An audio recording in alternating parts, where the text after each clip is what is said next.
America आणि इस्रायलच्या इराणवरील धोरणात्मक हल्ल्यांची मालिका सुरूच असल्याची धक्कादायक माहिती समोर येते।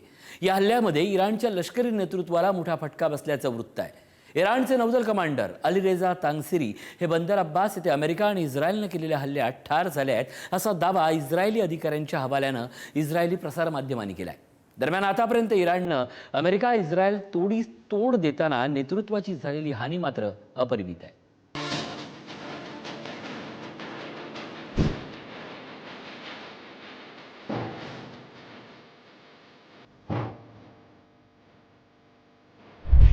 अमेरिका इस्रायल विरुद्ध इराणच्या युद्धात दोन्ही बाजूंकडून कडवा प्रतिकार सुरू आहे। इराणनं अमेरिकेसह इस्रायलला जोरदार आर्थिक फटका दिलाय, तर दुसरीकडे इराणच्या आर्थिक नुकसानीपेक्षा थेट नेतृत्वाची फळी कापून काढण्याकडे इस्रायल अमेरिकेचा भर आहे। याच मालिकेत आता आणखीन एका नावाची भर पडली आहे। होर्मुझची सामुद्रधुनी बंद करून जगाची आर्थिक कोंडी करणाऱ्या इराणच्या नौदलाच्या मास्टर माइंडवर हल्ला चढवत इराणला पुन्हा धक्का देण्यात आला आहे।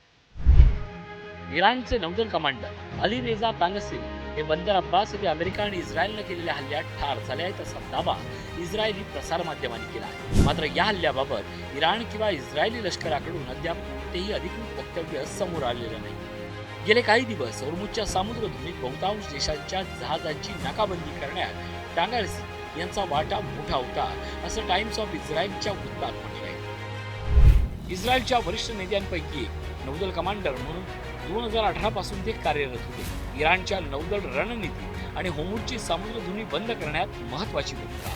गेले काही दिवस अमेरिका आणि इस्रायलच्या रडारवर होते अलीरेझा तांगसिरी। इराणमध्ये आणि तिथल्या रिव्होल्युशनरी गार्ड सारख्या संघटनांमध्ये नेत्यांची एक साखळी पहिल्यापासूनच तयार करण्यात आलेली आहे आणि एखादा मोठा नेता मारला गेला तरी त्याच्यानंतर कोण हे पहिलेच ठरलेलं आहे। म्हणजे याचं विश्लेषण असं करता येईल की हे एक इन्स्टिट्यूशनल स्ट्रक्चर आहे किंवा संस्थात्मक रचना आहे। म्हणजे केवळ एका व्यक्तीवरती ही संस्था चालत नाही, त्याच्या खालती नंबर 2, त्याच्या खालती नंबर 3 अशा प्रकारचं नेतृत्व हे पहिलेच तयार करण्यात आलं आहे।